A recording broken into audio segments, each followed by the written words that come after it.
Grab your popcorn, grab your goat, grab your drink, maybe grab a Sazerac. I am clearly not Patti Negri, but I'm Jason Mankey. I'm sitting in the big chair because blondes have more fun. We are the Witches Movie Coven with lots of special guests. It's going to be a great show. We're all excited that you are here joining us. So let's introduce everybody in the Coven. We're going to start with my favorite square, Richard-Lael.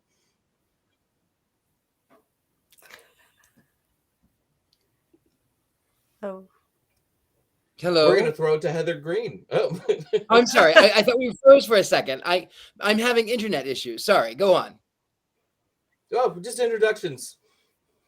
This is Richard-Lael. All right. Yeah. Heather Greene. Heather Greene. Oh, okay. Well, I am Heather Greene, and I am the author of Lights, Camera, Witchcraft, which my goat's sitting on. There it is right there.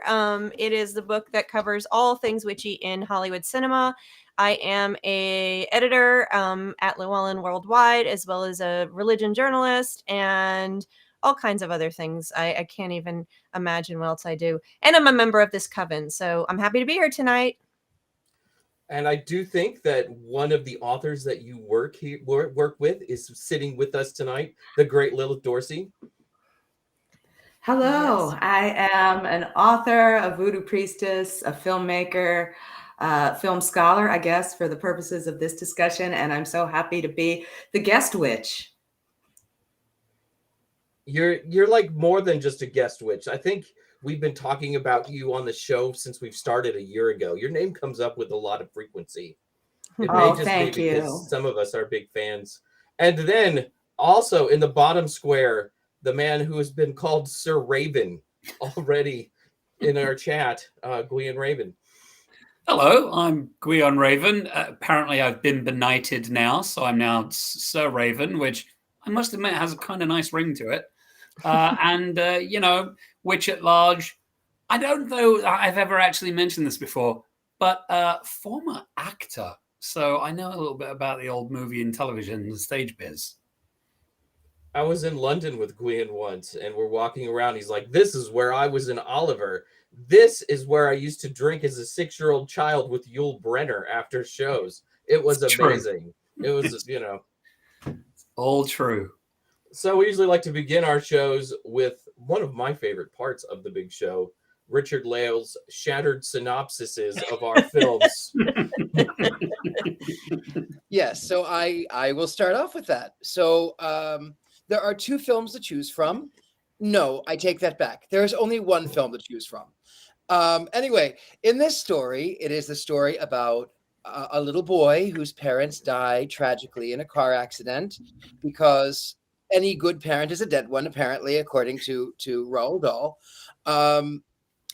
And then, so the boy's parents dies, and he goes to live with his nana, and they're obviously in some part of Sweden, unless, of course, you're watching the 2021, and then they're in Alabama for some whatever reason. And they discover that the grandmother, while they're sort of going through the motions of mourning and grief, the grandmother reveals that she has encountered real witches. And Wait, she's what? What? I know, real witches. Witches are real. And she goes on this sort of, she tells her grandchild how to tell if there is a witch. And one of the ways, of course, you can tell that a witch is that witches are always women. However, it doesn't talk about warlocks, but witches are always women, and they always wear gloves, and they wear wigs because they have no hair. And if you look, there's a little tinge of purple to the eye. Well, so anyway, he encounters this witch, and then as sort of an escape, they end up by going to the hotel by the seaside for her health. And it turns out that at this same hotel, there is the Society for the Prevention of Cruelty to Children. They're having their annual conference, which, of course, is disguised by the fact that they are actually witches. And so the Grand High Witch makes her scene, and she says, "Witches of England." long story short. So she reveals the diabolical plan that she wants to turn all children into rodents, because children, they smell like dog's droppings. And so she has offered this rather plump little boy 6 chocolate bars. And he meets at exactly the right time and poof, turns into a rat. But unbeknownst to the witches, who are so enthralled by the fact that there is this little boy who's turning into a rat, they don't realize that there is, in fact, another little boy, who's the grandson, hiding underneath the stage and is going to be turned into a rat. So he ends up, long story short, going back to save Grandma. Grandma helps him turn the other witches into rats by stealing the Formula 86, which goes into their soup. And then all the witches explode. And then, of course, in the 1990 version, the one thing that Roald Dahl hated was the additional character. He turns back into a boy, which repents of her ways, turns back into a boy. They live happily ever after. But in the book and in the 2020 film, which I like the ending of that one, he stays a rat and fights off witches because he has the address book of all of the witches in the world. He doesn't have mine because I just moved, but he has all the addresses of all of the witches in the world. And then he uses the money that was generated, of course, how they got it. It was generated by the Grand High Witch so that these witches could buy chocolate shops to poison the children. And I will say this, living next door to a 3-year-old who wants to run all hours of the day and night, I completely understand why one would want to turn it into a rat. Mm. They make a lot less noise while they're running around, right? Right? Rats do not make that much noise. No, yeah. That is Which would be an untrue. improvement over the noise. Yeah. And they don't shake my lamps and shake my pictures. Maybe I should go out and offer some chocolate to the little child. Yeah, I think a plan is brewing here. For a little context on our movie, we're going to go to Heather Greene, who wrote the book on it. She's the expert on witch movies. Yeah, so we're going to go back in time to the Satanic Panic yet again. We often do that, it seems. It's because there was a lot of witch movies produced at this period of time. It was the second witch wave, as I call it, of popularity of witch movies in American cinema. So this one is 1990, right dead center, really, of the Satanic Panic, and also but closer towards the end of when we start seeing, no, that's wrong. It was the beginning of Hollywood's taking up the topic. It began again 1988, 1987, around then. So this is right there, right in the center of it all. The movie was released in 1990, the original movie. The book was, I think, released in 1983. I just put that up in my literature a series I'm doing on my socials. It's 1983, I believe. So the book was written during the very beginning of the Satanic Panic, and the Satanic Panic was taking place in the UK as well as in the US. It was not limited to the US. So that's an important thing because Roald Dahl is from the UK. So the other piece of this is that's interesting. It's a Jim Henson film. Of course, that's obvious in a lot of the makeup and a lot of the stuff going on there. He was very popular at the time. And what's even more interesting about this movie is the movie was released, I believe, in the summer, if I remember correctly, of 1990. Jim Henson died in May. He died a couple months before it was released. He never got to see it full released. And Roald Dahl died in November after its release. So both of the main influencers of this film died around its release. And the interesting part of this is Roald Dahl hated this movie. And he was appalled. He asked for changes. He sent letters. He did not like how dark it was. He didn't like Jim Henson's touch on it, how it got darker and a little scarier. And that's a big point because the movie, it's got a following. We're looking at, decades later, it's got a cult following. People love aspects of it. It's definitely a witch movie people turn to watch witch movies, but it was not well received. It had a very mixed review, and for the same reason as Hocus Pocus, and we go back to the same reason as Wizard of Oz, the movie was too scary for children and too silly for adults, and so it missed a mark so in its audience. So it did okay, but it did not it wasn't a splash success in the end. But of course, since then it's become widely popular. Roald Dahl actually said he was not going to release another one of his books ever again to Hollywood after this. Of course, he died in November, and his family had other ideas because we've had many Roald Dahl stories being told in many forms: Broadway, James and the Giant Peach, BFG, Matilda. We had Willy Wonka come back again. And then of course this one was released again in 2020 with a modern spin, a little bit of a different look, and some changes that now fit not the Satanic Panic, but now fit the current era and thoughts about witchcraft. So that's the context of this, and we can move on to discussing whether we like it or not, I guess. That's a tough question, because this is a movie, like, parts of it I really liked and parts of it just kind of make me scratch my head. I was watching it today and my wife came in and she goes, I remember this movie. This really frightened me as a child, and I've never watched it again. It frightened me so badly. She would have been, I'm supposed to say she would have been 2, but she would have been 11 when she watched that movie. And, the torment is still there with her. Lilith, what did you think about this movie? It did come out in the summer. It came out in the end of August. And I remember that I was so pregnant. Came out, I think, August 24th, and my daughter was born September 3rd. So I remember waddling into the thing to see this, because I'm such an amazing kind of Nicholas Roeg fan. Like, part of my scholarships at NYU were because I wrote about Nicholas Roeg. And I think for me, I separate it from the actual practice of witchcraft. For me, this is more of a spooky cautionary tale for children and adults, and what strange things happen in the midnight sun. And that's what it is for me. If I take it away from what it is to be a modern witch, to have that identity, and just kind of see it as this cautionary fairy tale that Roald Dahl was so beautiful for giving us.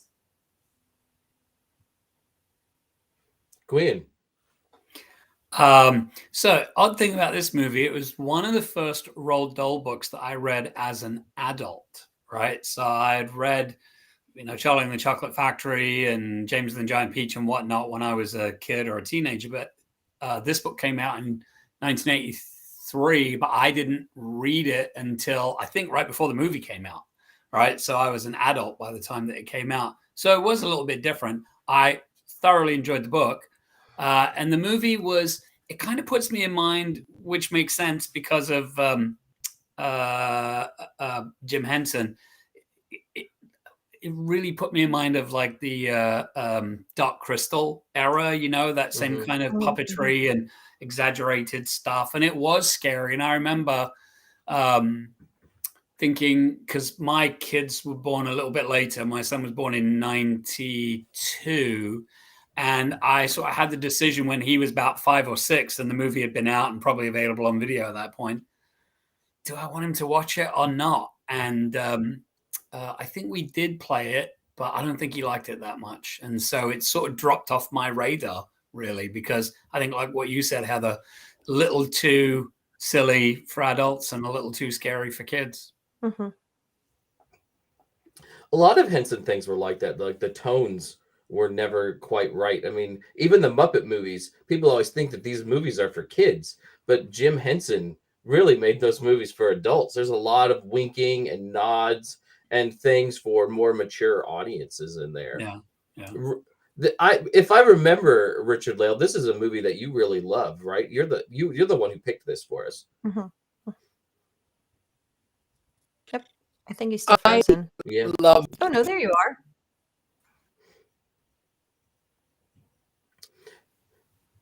New Orleans is not cooperating with us tonight. I am. Can you hear me? No. My internet keeps going in and out.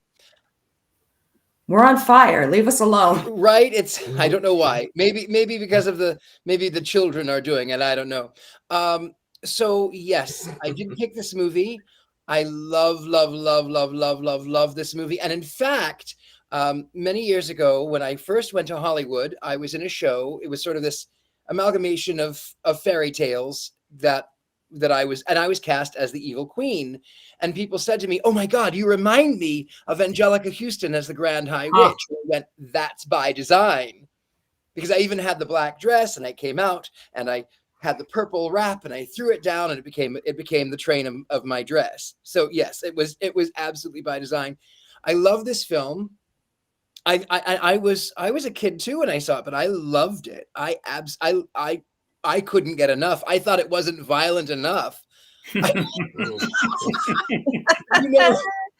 I will tell you, just to get some comparison though, I did watch the 2020 film, and I was so embarrassed over the 2020 film because I applaud them. They tried to make it more inclusive. That's great. But they put an African-American family in 1969 in Alabama in one of the wealthiest white hotels, which historically would have been, they would not have been able to have cohabited in that space. Horrible as it was 1969. That's not what happened. Also, I didn't really like in the newer film, they were trying desperately to make it relatable, but I felt like it made it even more. I'm cautious with this, but the newer film felt very sort of racially stereotypical in a lot of ways. They would say things like, "Oh, well, you like cornbread, or you like cake. Cake is just cornbread, or cornbread is just cake." And then they would say things like, "Well, butter my biscuits." And I'm going, what is this? And then I didn't understand why the witches didn't have two fingers. So they were doing that sort of, I thought that was weird. And they didn't wear a mask, but they were unhinged at the side. And then there were a lot of Jesus references in the new film, which made me cringe. The Grand High Witch was in room 666, of course. And then the grandmother she bowed her head and prayed to the good Lord. And I'm going, what are you marketing? What I don't like this. I would have been fine with it being a black family. They could have left it in Europe where they would not have had the same racial tensions that they would have had here in Alabama in 1969. I was deeply offended, but I have to admit, I did love the fashion in the 2021. It was fabulous. In the 1991, Angelica Huston is a goddess. I mean, she is every aspiration that I have as an out gay male witch. That is what I want to be, as the Grand High Witch. Heather, can I ask you a question? Sure. So this movie, the original, came out in 1990. Mm-hmm. And if I look at the way Angelica Huston's makeup is, it's really reminiscent, especially with the lighting, of when she was Morticia Adams. 1 year later. 1 year later. 1 year later. Okay. Yeah, there's a contemporary. Yeah, yeah, she was working on both of those signing contracts at the exact same time. And that is on purpose. I mean, you look at the Grand High Witch and you can see a similar look, character. That's not an accident. And she was super popular at the time. And she is the only thing that's fabulous about this movie, in my opinion. And the rest of it could go ahead, and I agree with Roald Dahl. I'm giving you my opinion. I do not like this movie. I did not like this movie when it came out. I do not. Go ahead, turn your light out, Jason. I see you're aiming for it. We're not there yet. We're not there yet. I like this movie. Richard-Lael's leaving. I like this movie less than Hocus Pocus, the original one. And if you've heard me trash talk on Hocus Pocus, you know that that's the case. I would rather watch. However, I will watch this one before we watch the Muppet movie Wizard of Oz. So with that said, that's always my bar on this show right now. So there's animals that are supposed to be real that move their mouths, which, as you know, I've said on the show before, that is like just an absolute stop for me. I don't like it. I just, it was boring. I loved watching Angelica Huston act. How could you not? She's fantastic. The rest of it, I didn't care for. I just, from a perspective as a film historian, it's very interesting. It's interesting, for my book, it was interesting. And, I'll watch anything, but in terms of just enjoyment, I never liked this movie ever. And the second one, I thought there was some corrections that I did enjoy. I thought it was interesting. I liked the grandmother. I thought was wonderful. I love the fact that they projected her as doing magic herself, and which you have a positive form of witchcraft, which was beautiful. And of course, one of the ways they fixed it, kind of like Hocus Pocus got fixed as well in that sense, or not fixed, but meeting the cultural moment. I like the fact that the mice were animated, so when they talked with their mouths, it wasn't bothering me as much as it does makes me itch when the animatronic ones go. So I thought there were some great things but there were some problems with the first one too. And ultimately, I could leave the 2021 aside too, other than some of the pieces which were nice, like you pointed out, Richard-Lael. There's problems. There's some nice pieces. The first one, Angelica Huston's pretty much the only thing that I could say good about that movie. The rest of it, I have to say too, I didn't mean to interrupt, but there is one other thing that I did love about the 1991 that I didn't tell you, is that in the scene when all of the witches are gathered in the ballroom, most of them are men in drag because they're supposed to be ugly witches. I think there's some of that in the original one too, because I was really looking at the faces. Yeah, in the original one, that's what I'm talking about. In the original, they're all. Yeah, I liked that a lot. I liked that effect a lot. I did too. Yeah. I really liked. I was like, hey, I would wear that. So. Yeah, I just think, I think he was onto something. I love Jim Henson. I'm going to say this. I love Jim Henson. I think he was a brilliant, brilliant person. I got to interview his son and talk about some of the spiritual stuff that he was into. I think he was a genius. And I wonder if this had played less, if it had played more straight, if it hadn't been so spooky, if he hadn't put that element into it, would it have worked a little bit better? I don't know. I really don't know. And that was one of Roald Dahl's complaints, is that he was too much of the macabre, was introduced into it, too much of Jim Henson's Dark Crystal, like you pointed out. That was what Roald Dahl didn't like. So I wonder if it had played more straight, if it would have been any different. But, you introduce those stupid talking animals and I'm done. I'm like, this is really...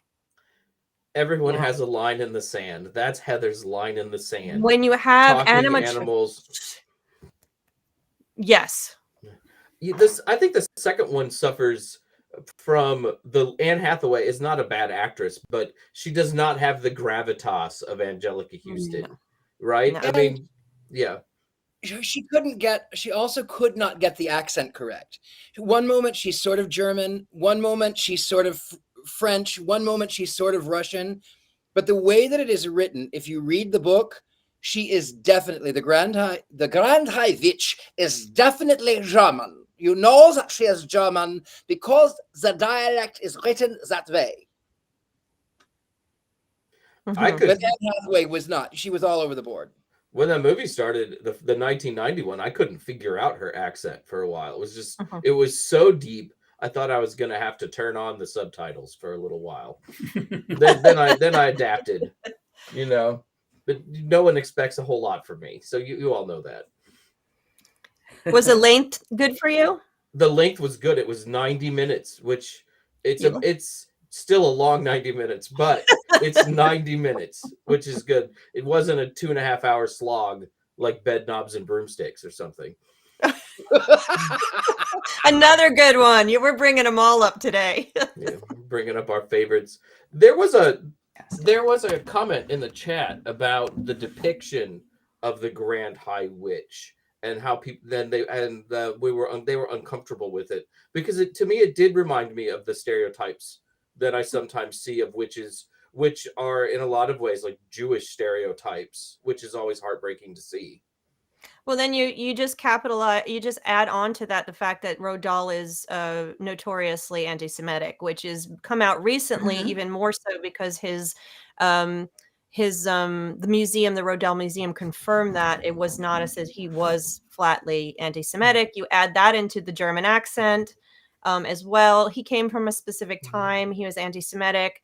And yes, a lot of the witch stereotypes going back for hundreds of years, anyone who's done any history know that a lot of them do match up with anti-Semitism that has been prevalent for hundreds and hundreds of years. So, but they are also, you have the kid thing, witches eating kids. That's right out of the Hansel and Gretel. That's again Germanic tales. You have all of that, and that was part of the Satanic Panic. That's why this one worked so well in 1990.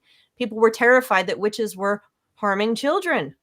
And here you go, a movie about witches harming children. That one, pair that with Hocus Pocus, and you got a nice evening. And you know what? As a witch, I have to tell you that I love children. I can just never finish a whole one by myself. We also the end of we also oh gosh, what happens for real with the Simpsons? They told the real story about how witches stopped eating children. The end of the what was it? The broom. What's the one, the Simpsons one we just watched, where at the end they're about to eat, they're going out to get children, and then they offer them candy and cookies and said, "Oh yeah, okay, yeah." I just wish we'd found this before we went to those first 5 houses or something. Yeah, right, exactly. So we got reform. Some of us did anyway, right? Yeah. There you go.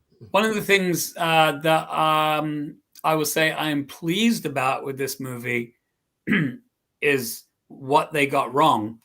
Because obviously when the potion got released, all of the witches in England were killed, were disappeared. And then they were coming to America to do the same thing. And look at us all here. So they didn't get all of us. Really? Not all the witches. We have that wonderful Jane Hark scene where she's turning him back and everything. Oh, that's right. Which actually, she's redeemed, isn't she? I had to realize again that she was Bubble from Ab Fab. Come on, like just such an iconic character. And there she is in all of her like shiny, happy glory, beaming like the good magic to turn him back. Like, yeah, it's trash, but I think that not just Angelica Huston stands out for me and Jane Harks, but also Maya Zetterling. You know what I mean? We've got this iconic in theater, and film. Yeah. And we've also got Rowan Atkinson, right? Like before fame. So we've got these kind of like really great characters popping up there. And again, I said I separated in, you've got performance and you've got all these kinds of extreme things. That's his thing. So what is he taking? He's taking all these extreme stereotypes and pushing the boundaries. We look at Don't Look Now, where he's got the, evil psychic again with the evil children, all these things that are just sort of turned on their head. And I think it's classically for me a road to a Jim Henson kind of scenario. Heather, do you think some of the darkness comes from what was going on in Jim Henson's life at that point? And soon to be death? I wouldn't think so. I know he was sick throughout the production, but he tends to do this kind of stuff throughout. I mean, you think about Dark Crystal, that was 1982. Yeah. And then Labyrinth was 1985. So I think this one was less dark than those in many ways. So I don't think so. This was a Roald Dahl story, so I don't see the level of darkness that Roald Dahl thought that Jim Henson was Satan he was so upset from all the readings that I did, but I don't see that level of darkness in this movie. So I don't know for sure, but I would guess just looking at the other films, Dark Crystal's really dark. Legend.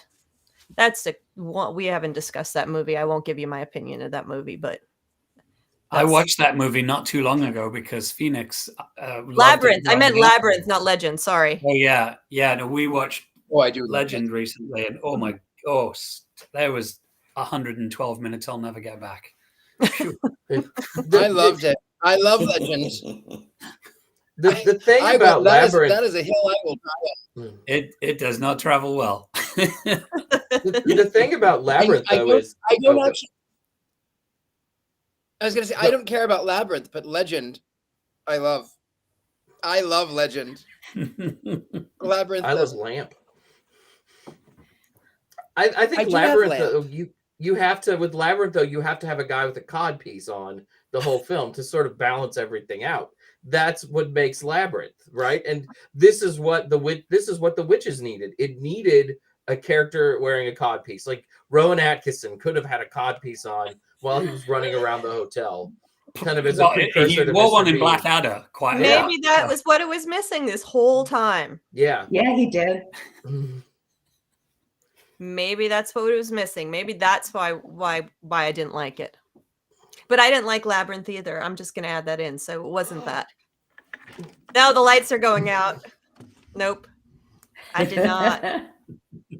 Now you bring on some Fraggle Rock Looks like he's stardust. or Muppet movies. I'm good. The early Muppet movies, not the Wizard of Oz.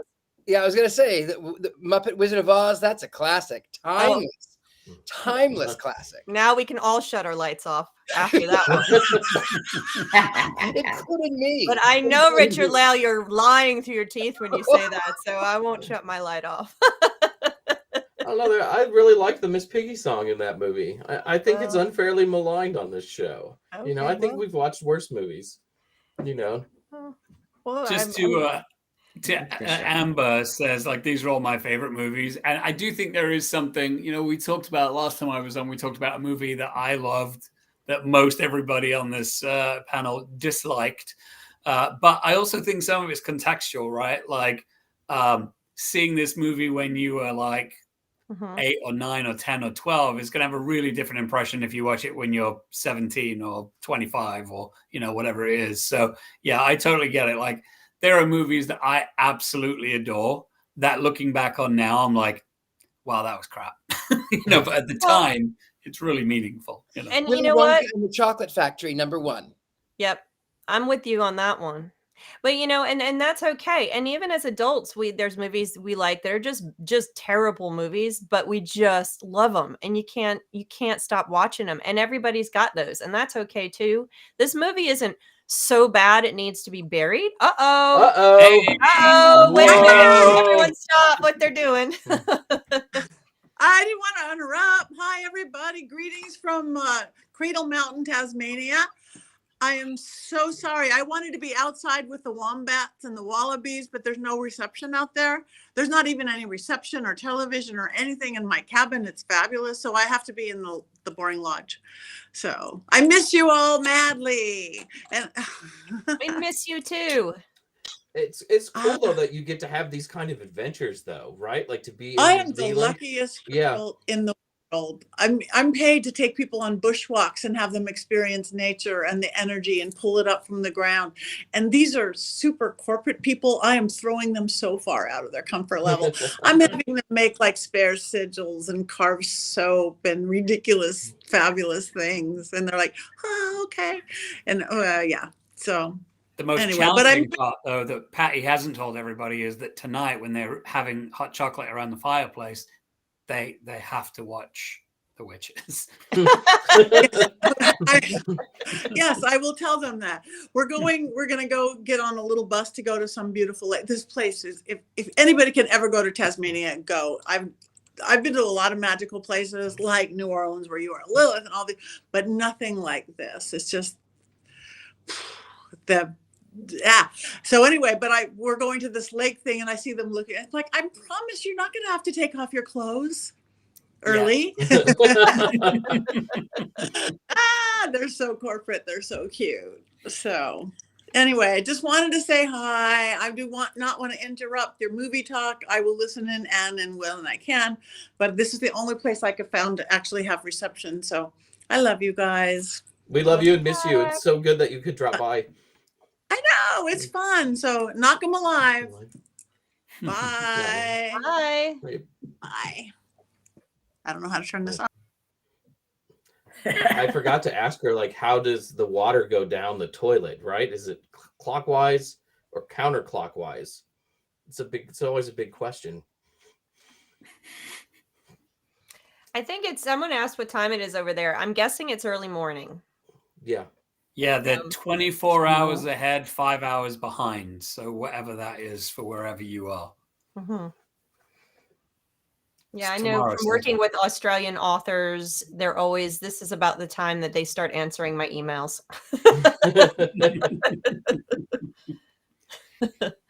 So that was a treat. Lilith, did you see the 2020 movie or version of this movie? The 2020 version? And I was bothered by most of the same things that were mentioned earlier. I didn't like the Jesus things. I mean, I love Octavia, so she's fantastic, and I like that. I like that we were sort of having this kind of black magic, not in a bad way, but in a good way. But it did get very Christian for me, and I didn't like that. Mm-hmm. And I way prefer Angelica Huston. I really don't like Anne Hathaway at all. She's just one of those people that like leaves a bad whatever in my so I didn't like it. And I thought it was scarier. It was pretty. Like, I love the costumes. What? I said she was more frightening to me than Angelica Huston's character, the way they did her mouth and just everything. And there was controversy surrounding her and her character portrayal. And I don't remember the details. It was the portrayal of her having limited fingers or something. Does everyone remember that controversy? That is actually as a condition, and people who have that condition were really upset that she was the way she represented it, and then she had to come apologize. There was a little bit of a controversy about that. So, do you remember, on that same note, and again, representation matters, I think we all agree with that, but Taco Bell, this is a tangent, Taco Bell had a commercial a bunch of years ago, 20 years ago, when Shaquille O'Neal, the basketball player, was still playing, and the whole thing was that you turned your head this way to eat the taco, and then your neck got stuck. Mm-hmm. And there was a similar outrage, because apparently there is some condition where people's neck locks into place, and they had to pull the commercial. So, shit happens. Well, these are the weird things that are in my brain that I can't ever let go. I'm sorry. That's why we vacation together, because it's never a dull moment. That's true. One of the things I liked about the 2020 movie, though, they made a bigger deal about, how they're peeling their faces off. And like they would, like, you could see the seam where the mask goes on the real face, over the real face of the witch. And it seemed to be a much bigger deal. In the 1990 version, you get the moment where Angelica Huston takes off her, her mask, and she tells everybody to take off their wigs, but obviously they didn't have the makeup budget for everybody to take off the masks, right? And then they don't really mention it again a whole lot. Everybody's always in very human form, which I thought was great, because I thought Angelica Huston was just too hideous looking with all the other stuff, and I didn't want to see it again. But it was a bigger deal, I thought, in the 2020 film. I think, if I may, the reason that the Grand High Witch is the only one wearing a mask in that version is because she is the Grand High Witch. And apparently, when one deals with dark magic, they get uglier and uglier and uglier. And since she is the Grand High Witch, there is no one more ugly than she. However, some of those lookers in that crowd were close. So was there some sort of maybe it was because she was. What was that? There was some sort of controversy where they had to recut it because that particular scene was too scary. I thought I read that somewhere. It's quite possible. I just reviewing my notes from this one. They Roald Dahl actually asked for a number of cuts because of that very reason. But according to the reports that I have, nothing got cut. Like Jim Henson said, yeah, and then nothing got cut. So I don't know if that's different than what you're talking about. But I mean, that was the biggest problem the movie had in reception, is kids were too scared to see it. And parents didn't want to sit through, adults don't want to sit through a movie where little mice are running around talking with their mouths open. I liked the puppets. I thought that was one of the best parts of the movie. I liked the puppets more than the CGI mice in the 2020 version. There's just something very magical about puppetry, and I liked sort of when they would stop and talk, you had the puppets and then they go back to real mice, and it wasn't seamless, but I thought for 1990 with a very small budget, it was pretty close. I thought they did a really good job. I guess I'm not as frightened or as horrified by talking animals as Heather, but I don't think most people are as horrified by talking animals as Heather.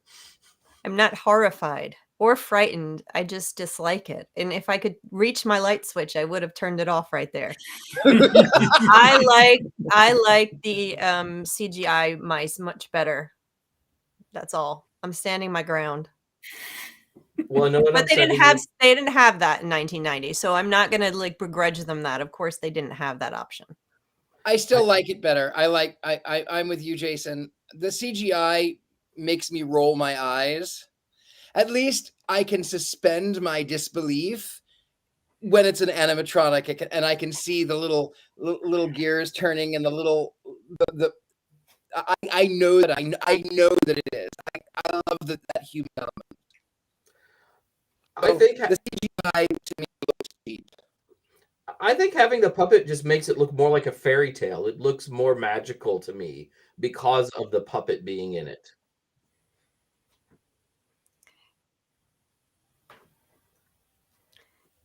Oh, we're losing him, I think. Yeah, the hamsters running the internet in New Orleans are not being kind to Richard-Lael. Or animatronic mice, as the case may be. Yeah, hopefully their mouths aren't moving too much. But I don't know. It's just I really liked it. Maybe just because it gives me that warm feeling that it is a Jim Henson movie when I see a puppet too, which is something I really appreciate. See, this one doesn't feel like, I know it's a Jim Henson movie. It doesn't feel like a Jim Henson movie to me. And, that's the thing. And I'm the person who walks into the Jim Henson Museum, the Puppetry Arts Center here in Atlanta. And if you love Jim Henson, you need to go to the Puppetry Arts Center here in Atlanta.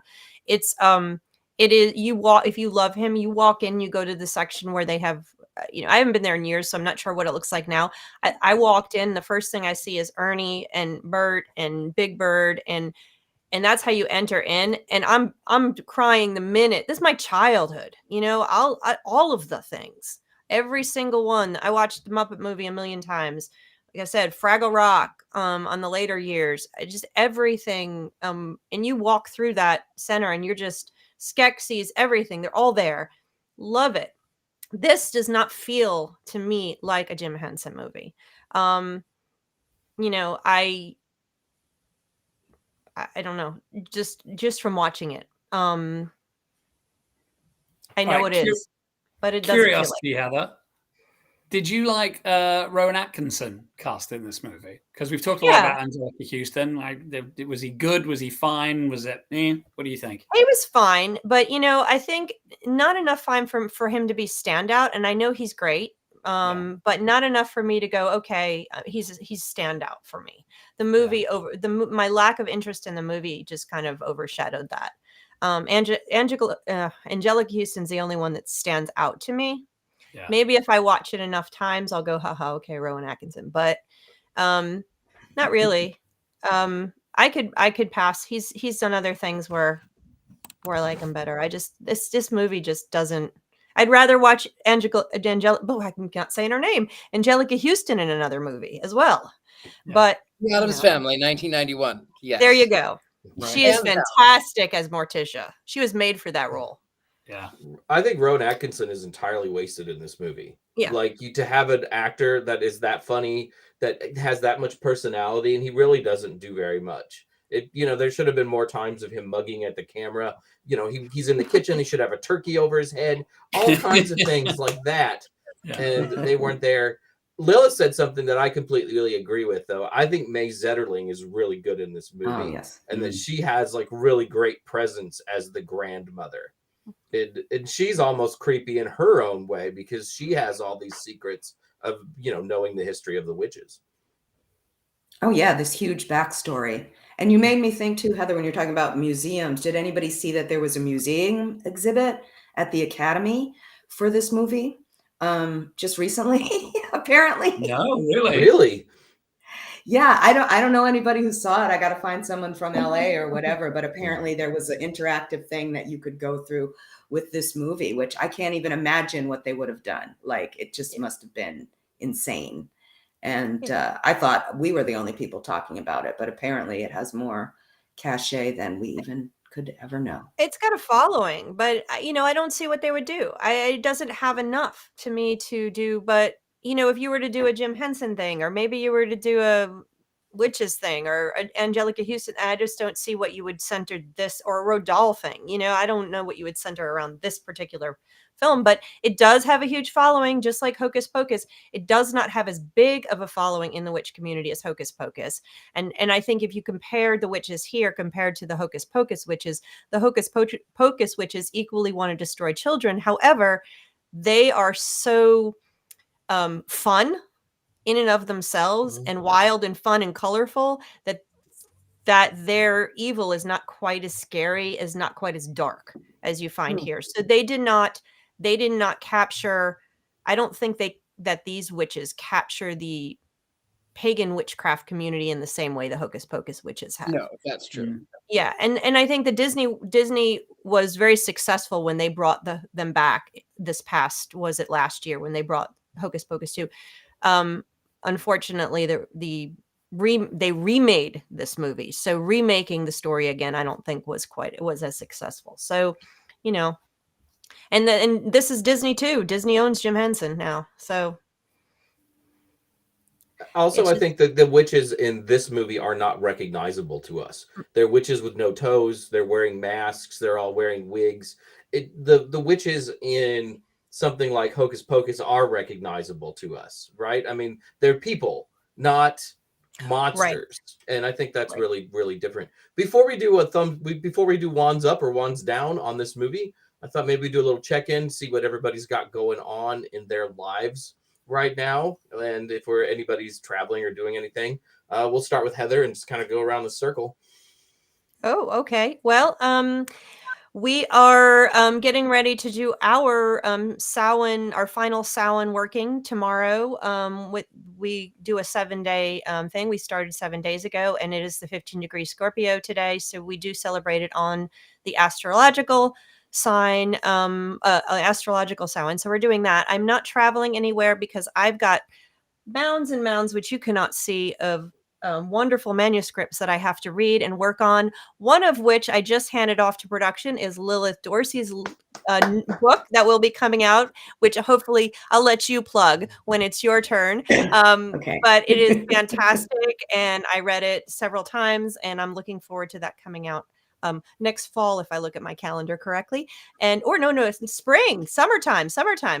Anyway, so I am going to be here at the Coven every week and working with my wonderful authors. You can find me at heathergreene.net, and I am doing a literature series on all my socials right now. All kinds of fictional works that are related to witchcraft movies. So join me on social media to see those over November. That's it. I think we have to just go straight to Lilith now because I want to know about the book.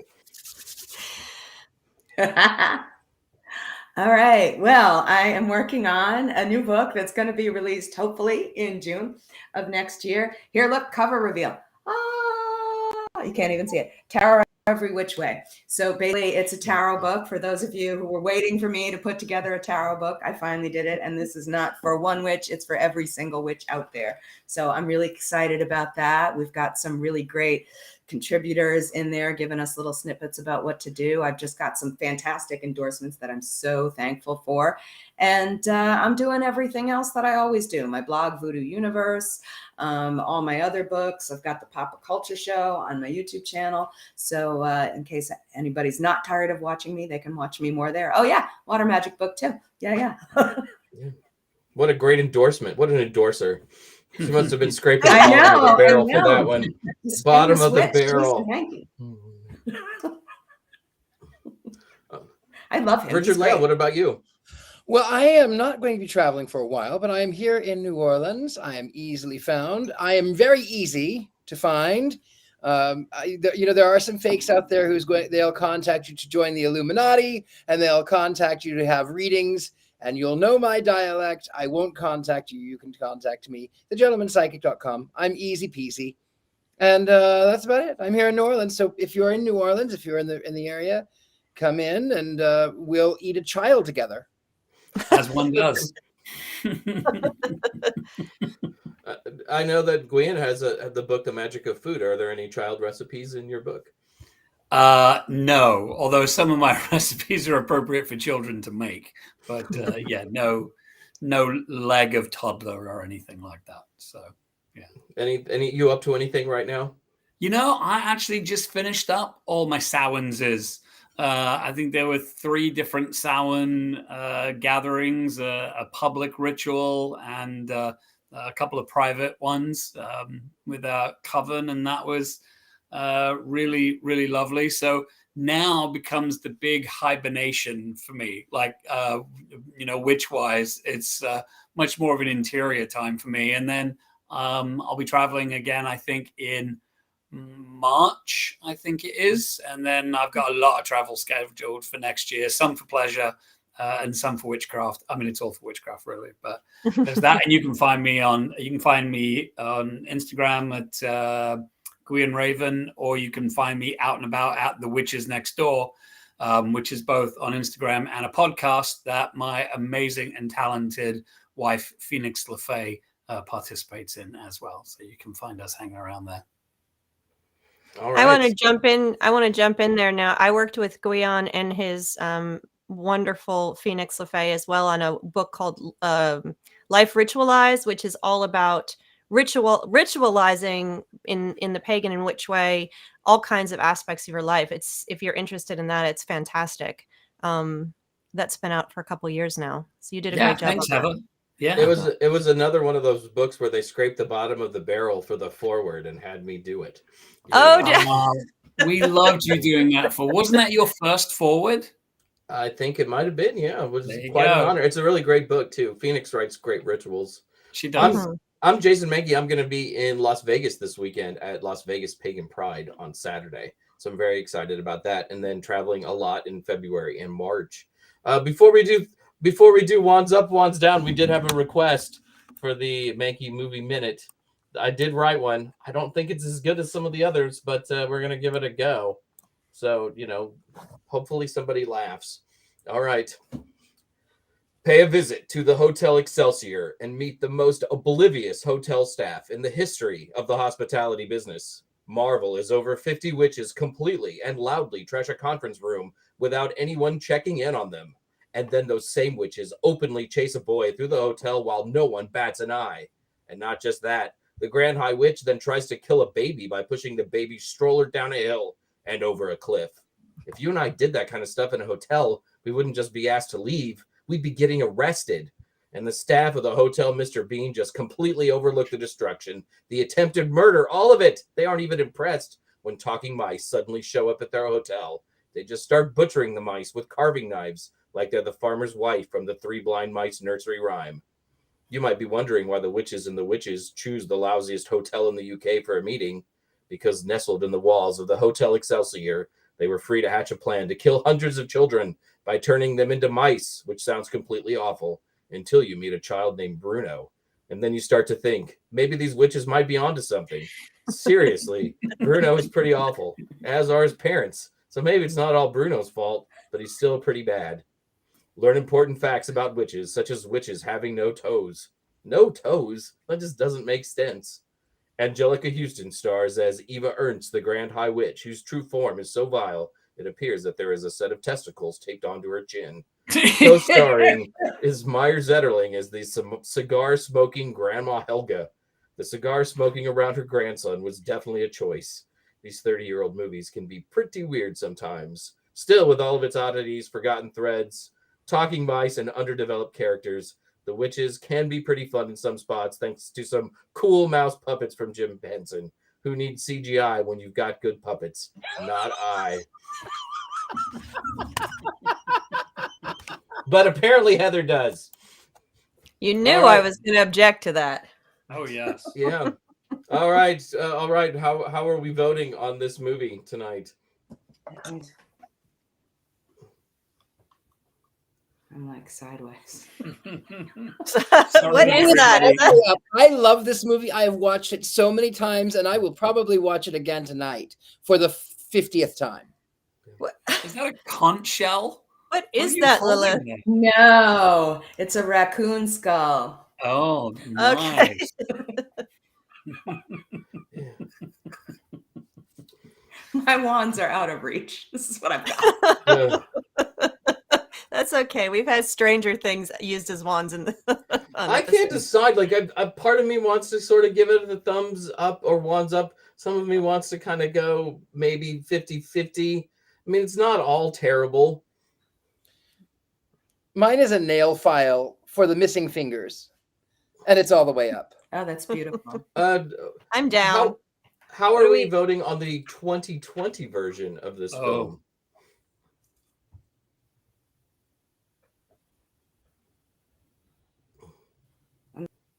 Yeah, you're down. Lilith's down.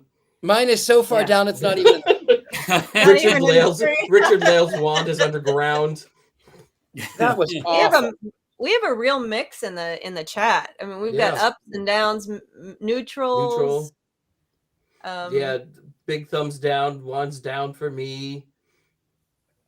It's all Horns over the up. map. Yeah, there's some like real opinions about this film. It's something either you like or you don't seem to like. There doesn't seem to be a lot of middle ground. Nope. Oh, I feel like I'm broken because I saw the 2020 version first. So Oh, that no. clouds my opinion. Yeah. Oh, I'm sorry. Yeah. yeah, you did it backwards. It was almost like a Witches by the Sea kind of situation here.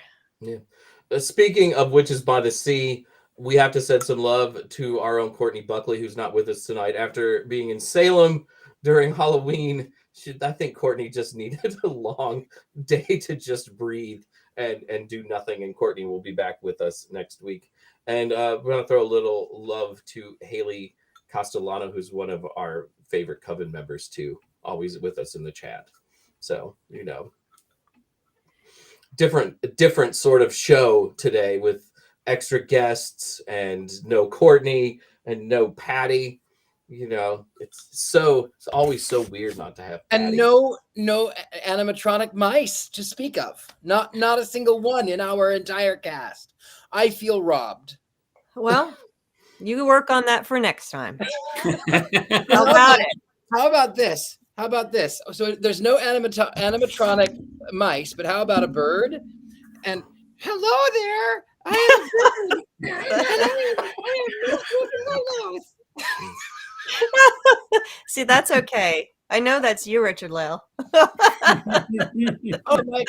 I don't sound like that. That doesn't sound like me at all.